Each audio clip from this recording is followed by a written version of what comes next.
Baik, kali ini kita akan membahas tentang perkembangan sosial remaja. Adapun yang menjadi tujuan pembelajaran adalah yang pertama, memahami pengertian tingkah laku sosial. Yang kedua, memahami teori perkembangan sosial remaja. Yang ketiga, memahami tingkah laku sosial pada masa remaja. Yang keempat, memahami faktor-faktor yang mempengaruhi perkembangan sosial remaja. Yang kelima, menentukan upaya untuk mengembangkan tingkah laku sosial remaja. Berikutnya, kita akan membahas tentang pengertian. Apa sih pengertian dari sosialisasi sendiri ya? Sosialisasi itu adalah menyangkut apa ya, mengapa dan bagaimana seseorang bertingkah laku ya di masyarakat. Nah, kalau dilihat dari teori bertingkah laku sosial, jadi di sini kita ambil dari Kohlberg ya, seorang ilmuwan yang menyatakan bahwasannya mula-mula remaja menyadari identitas dirinya sesuai dengan jenis kelaminnya. Saya adalah remaja pria atau saya adalah remaja wanita. Yang kedua, remaja melakukan tingkah laku sesuai dengan peranannya, sesuai dengan jenis kelaminnya, serta sesuai dengan tuntutan masyarakat di mana remaja hidup. Yang ketiga, kesempatan untuk bertingkah laku sebagai wanita atau pria dapat menimbulkan kepuasan dalam dirinya karena diterima oleh masyarakat. Nah, tingkah laku sosial pada periode remaja seperti apa? Seperti ketertarikan terhadap lawan jenis, kemandirian bertingkah laku dalam bersosial, kemudian kesenangan berkelompok. Nah, kesenangan berkelompok ini ada yang kelompok teman dekat, ada yang kelompok kecil, hanya terdiri dari teman dekat, ada kelompok besar yang terdiri dari teman dekat dan anggota kelompok kecil. Kemudian ada kelompok terorganisasi ya. Kemudian kalau terorganisasi ini dia mempunyai visi, misi dan tujuan. Kalau berikutnya ada kelompok geng. Nah, kelompok ini beranggotakan remaja. Kenapa ada kelompok geng ini yang ditolak ya? Kalau di sini dikatakan kelompok ini beranggotakan remaja yang ditolak atau tidak puas dalam kelompok terorganisasi. Jadilah kelompok geng. Seperti apa kepribadian yang diterima dan ditolak dalam kelompok?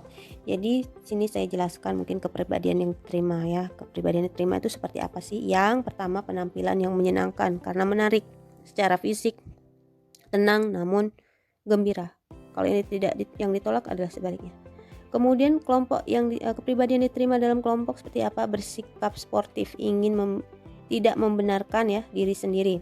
Jadi bersikap sportif, tidak membenarkan diri sendiri. Nah, berikutnya yang ketiga ya, tadi yang kedua. Kemudian yang ketiga, menyesuaikan penampilan fisik sesuai dengan standar penampilan kelompok. Yang keempat, mampu dan mau bekerja sama, bertanggung jawab, banyak ide, terutama dalam memecahkan masalah, bijaksana dan sopan. Yang kelima, memiliki pengendalian emosi yang matang. 6. Jujur, setia kawan, dan tidak mementingkan diri sendiri. Yang ketujuh, memiliki status sosial dan ekonomi yang sama atau sedikit di atas kebanyakan anggota lain dalam kelompok. Dan yang terakhir, bertempat tinggal yang dekat dengan kelompok sehingga memudahkan apa? Kenapa seperti ini? Karena dalam kegiatan berkelompok pasti cepat datangnya. Nah, faktor-faktor yang mempengaruhi tingkah laku sosial remaja ada 3. Yang pertama adalah faktor orang tua. Orang tua ini sangat mempengaruhi perkembangan tingkah laku sosial remaja. Jadi remaja telah diperkenalkan tingkah laku sosial dan nilai-nilai bertingkah laku yang dijunjung itu pertama-tama itu dari orang tua. Jadi orang tua itu adalah model ya. Kemudian yang kedua adalah pengaruh dari sekolah. Jadi sekolah itu merupakan lembaga yang bertanggung jawab untuk memberikan pendidikan.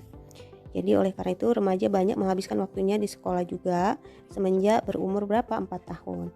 Kemudian sekolah juga selain kognitif juga mendidik afektif, kemudian psikomotor. Nah, yang ketiga adalah pengaruh teman sebaya. Jadi teman sebaya ini memungkinkan remaja belajar berbagai keterampilan sosial, mengembangkan minat yang sama, dan saling membantu dalam mengatasi kesulitan dalam rangka mencapai kemandirian. Tentunya ketika kita mempunyai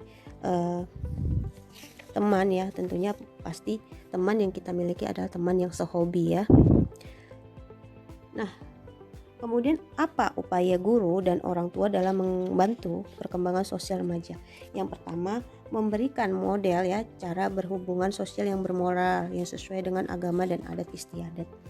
Kemudian memberi kesempatan untuk bergaul ya dalam kegiatan yang positif dan produktif. Kemudian demokrasi. Demokrasi ini maksudnya adalah remaja tadi diberikan hak ya kan, diberikan haknya untuk menyampaikan apa yang ia ingin lakukan, dan guru harus bisa mengarahkan, memberikan ruang, ataupun orang tua memberikan ruang kepadanya untuk memberikan kesempatan ya menyampaikan aspirasinya dalam bersosialisasi. Kemudian berpartisipasi di sini. Jadi orang tua dan guru itu sama-sama berpartisipasi dalam mengembangkan sosial remaja. Jadi dukungan apa yang telah dimotivasi oleh sekolah didukung oleh orang tuanya. Gitu. Nah, mungkin itu saja yang dapat saya sampaikan. Mohon maaf atas kekurangannya. Terima kasih.